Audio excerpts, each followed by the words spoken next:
And welcome back to our connoisseurs. This month we combine two themes. We're looking at lower dosage champagnes and we're looking at smaller grower producers. My partner Kiri and I are always remarking at the sheer level of quality and refinement coming out of some of the smaller, lesser known producers in Champagne. Now let me be clear, I'm not saying that every tiny producer in Champagne is turning out wonderful pearls of champagne. This is not true, but there are some real unsung heroes in the region who are barely known by the greater world within Champagne. These heroes are dedicated, they're driven, and they're really in tune with their vineyards. And they carry all of their hands-on experience, passion, and energy into each vintage. They are your Clark Kents of the Champagne world. They are superstar growers. These are the guys and the girls who really care about what they do, and they want you to see that within their wines, which highlights the first part of the theme, telling the story of these unsung heroes. Second part focuses on the level of dryness or sweetness, depending on how you look at it, within Champagne. Now, if you were going to have a big S emblazoned on your chest and happen to own a few hectares of prime Champagne real estate, you too would handle your production with kid gloves. And after all of that delicate production, that work in the vineyard, why would you cover it up with lots of sugar? It's like having a beautiful woman and putting too much makeup on her. It just doesn't work. So, what are the categories of Champagne dosage? Let's clarify. I also want to give some context to the conversation. Now, thinking back to the 1700s and into the 1800s, Champagne as we knew it was served in a coupe or a coupe, what was believed to be modelled on the breast of Marie Antoinette, and was about 25 times sweeter than what Champagne is in our modern day. It's very hard to imagine. Sugar was a luxury commodity, and the bigger your derriere, the wealthier you appeared to have been. How times have changed. All Champagne makers use differing levels of dosage, or dosé, as we say in France. And it's one of the fine-tuning tools of Champagne production. To compare today's Champagne drinker to our brothers of the past, our former Champenois was serving up their Champagne with approximately 200 grams of sugar per litre. Compared to the average Brut of today, which makes up about 80% of production, they've got an average dosage of 9 to 10 grams per litre. In fact, ever since I began in the Champagne industry, even a decade ago, the average dosage has come down. It was 14 grams per litre across most of the Grand Marques a decade ago, which in today's standard, interestingly, is now pushing into the new category of Brut. So that would have been a sec, considered a sec at 14 grams per litre, Brut now coming down to a maximum of 12. So as a recap, a Brut nature or a zero dosage is anywhere from 0 to 3 grams of sugar per litre. An extra Brut, 3 to 6 grams per litre. A Brut, 6 to 12 grams per litre, but interestingly, as I said, the Brut classification used to go up to 15 grams per litre. That's now come down, a sign of the times perhaps. A demi-sec Champagne, which ironically translates to extra dry, shares some crossover with sec. A sec is 17 to 35 and a demi-sec is 30 to 50 grams per litre. And a doux, which is Champagne's sweetest category. It's very rare, but it has over 50 grams of sugar per litre. Dosage is the lick of sugar that's added to the Champagne after the wine has been disgorged. And to clarify, disgorgement is the removal of the yeast from the bottle that results from the second fermentation taking place inside the bottle. Of course, this is the perfect opportunity for the winemaker to inject this syrup, the syrup being a blend of the base wine, the base Champagne, and some cane sugar. This is also the final point of influence that the winemaker has over the style of Champagne. The amount of dosage that's added to any cuvée is taken very seriously, particularly amongst the smaller houses who just don't want to cover the years of hard work in the vineyard and in the cellar with something that's not simply just balancing the acidity of the wine, which is what dosage is designed to do, but covering the beauty of the wine. In my opinion, too much dosage can simply dumb down a Champagne. Okay, so let's introduce you to the two wines that we're focusing on this month, two producers, two beautiful small grower champagnes that deserve their pride of place in any cellar, Marguet and Etienne Calsac. Calsac, Etienne, has been described by others in the market as being quiet, focused, ambitious and confident. Etienne has been one of the many unsung heroes of the champagne world, producing exceptional champagnes and beautiful terroir-driven champagnes for some time.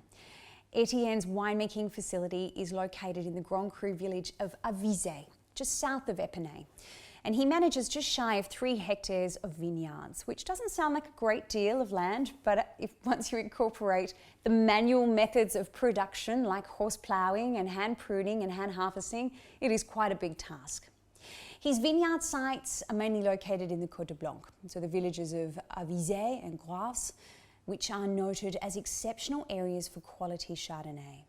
He also has a vineyard plot in the Vallée de la Marne in Bizet, in addition to these great sites, and Etienne is incredibly fortunate to have inherited a clos, a walled vineyard which is located in Avizay also, so definitely a rarity in Champagne.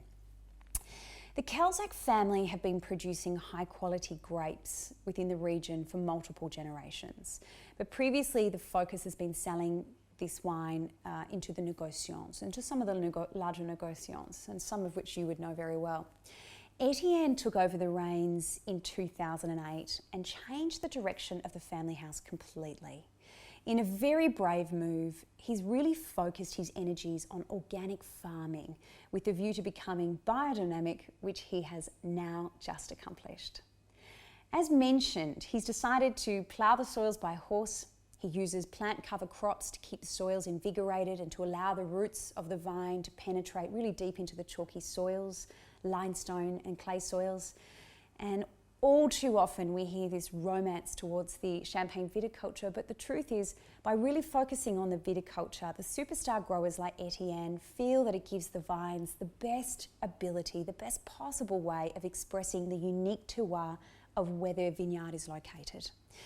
This type of dedication is not often seen in Champagne. However, through previous episodes of LBV TV, we've featured so many of these fabulous, passionate, hands-on producers, the likes of Vincent Charlot, Jean-Marc Select, Sergi Bouchard, Bertrand Gouthereau, to name but a few. They really share this belief on a focus on viticulture and terroir.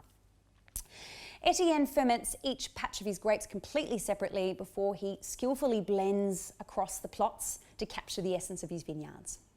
The wine that we are focusing on this month, coming out in your packs, is La Chape Belle, or translating to the beautiful escape.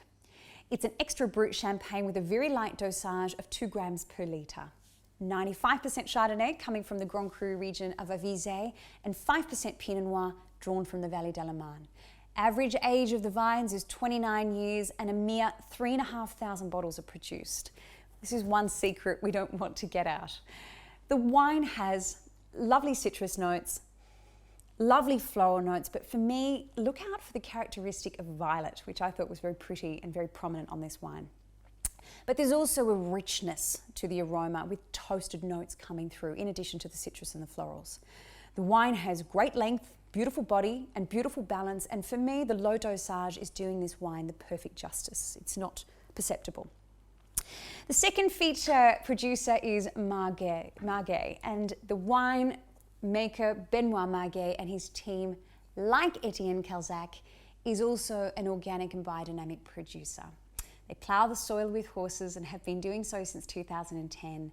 And talking about soil can be a little bit dry, it can be a little bit tedious for some people at times, but this is so important for these families.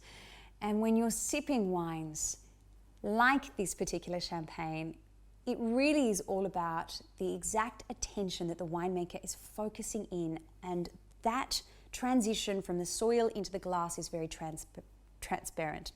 Marguet is a super exciting, extremely focused winemaker, turning out A-grade champagnes, which are about as natural as you can cultivate from the region.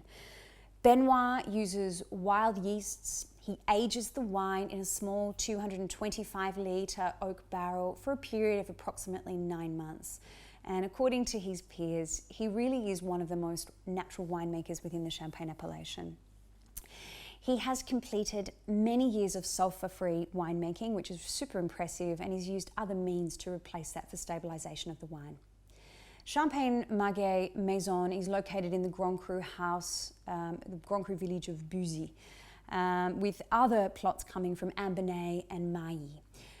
The Bonne Vie families who owned these vineyards in Champagne since 1870 and through to 1905, with their first bottle being sold from the cellars, Benoit is in fact the 5th generation family grower, and he remains staunch and passionate in continuing the family's tradition of very well crafted wines with his modern touch and his influence.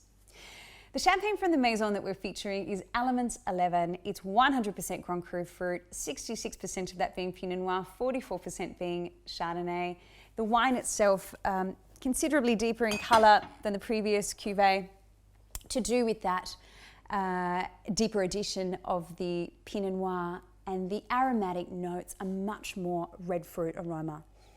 Strawberry, raspberry and apple. It's very light on the palate, it's got a beautiful fine mousse, but it's much more earthy and nutty in profile once it's in the mouth. The low dosage is a little more perceptible in this wine, and you'll note that when you try this. Two very different styles of wine. This winemaker is one to watch, and what you are experiencing in the glass on Elements 11 is the pure essence of champagne without any pomp or trickery. It's just perfect winemaking. For me, this particular cuvée is a food wine. I would actually partner it with a veal or a very firm, fleshy white fish.